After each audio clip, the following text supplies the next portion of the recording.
I never wanted to step into the manor on the hill. The villagers said it was cursed. Some said no one who went in ever came back the same. But my brother hadn't eaten in 2 days and his eyes were starting to sink deep into his face. If I didn't try something soon, I knew I might lose him. My name is Ilara. I was born with nothing. My parents died when I was small, and from then on, I had to take care of myself and my younger brother. We learned to live on scraps, on what the forest gave us, while other children played. I was digging through roots and boiling leaves.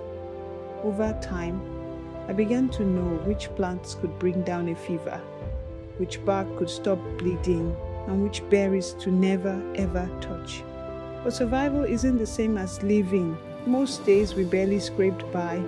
Some nights my brother went to bed crying from hunger, and I had nothing to give him but a promise. Tomorrow will be better. Up on the hill, the manor stood like a shadow over the whole village. Everyone knew Lady Beatrice lived there.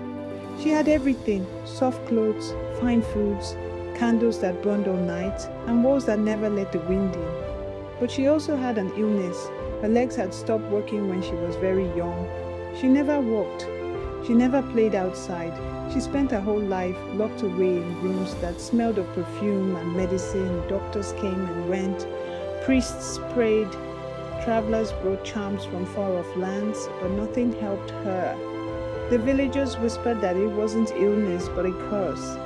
Some said the family had stolen wealth from the poor long ago, and the spirits punished them by binding the daughter to her bed.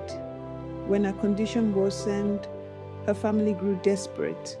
They promised a reward: gold, food, land, to anyone who could cure her. But who could? No doctor had managed. No healer wanted to risk being called a fraud. I thought of my brother's thin arms and hollow cheeks. I thought of the sacred elder tree deep in the forest. It was said to be blessed by ancestors. I had used its leaves before when fever struck the village children. It worked when nothing else did, so I went. The journey up the hill was heavy. My bare feet ached, but I held the small pouch of crushed elder leaves tight. When I reached the manor gates, the guards laughed at me. "You," one said, "the lady doesn't need weeds from a beggar girl." Their words stung, but I forced myself to stand tall. I wasn't there for pride. I was there for my brother. Inside, the house glittered with chandeliers, paintings, carpets so soft, I almost didn't want to step on them. But the eyes of Beatrice's family were cold. They stared at me as if I was dirt tracked in from the forest. And then I saw her, Lady Beatrice. She was pale, thin, and sitting in a chair with wheels. But her eyes, they were different. Not proud like her parents, not cruel like her brothers, just lonely. She looked at me with curiosity, not disgust. And when I held out the pouch of medicine, she asked softly, "May I try it?" Her parents argued, "It's dangerous. This girl knows nothing. Throw her out." But Beatrice shook her head. For the first time, her weak voice rose firm. "I want to try." And so she did. The elder leaves helped her body. Her fevers lessened. Her breathing grew stronger. But soon I saw something deeper. The medicine was not enough. Beatrice had never been allowed to feel pain. Her family had built walls of silk and gold around her. Whenever life hurt, they covered it with comfort. She didn't know hunger, cold, or loss. She didn't know what it meant to struggle and still keep moving. And healing, real healing, meant struggle. So I began to teach her. I sat with her at night when her legs cramped and told her about how I had learned to endure hunger without breaking. I showed her how to breathe when the pain grew sharp. I placed a stone in her palm and said, "Hold it. Feel the weight. Pain is like this stone. It feels heavy, but it does not crush you unless you let it." She cried often, but she tried. Each day, she pushed herself a little more.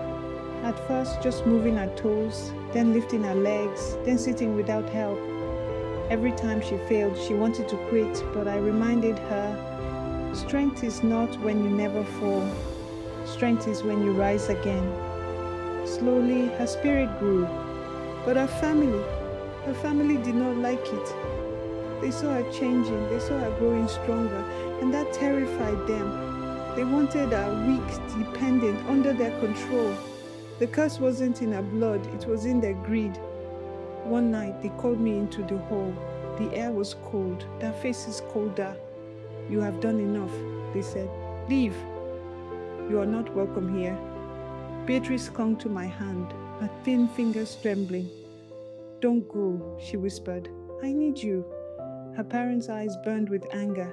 "She is our daughter. You have no place here."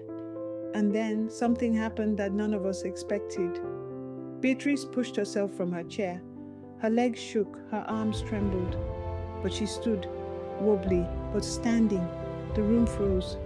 Her parents' mouths hung open. She turned to them, fire in her eyes.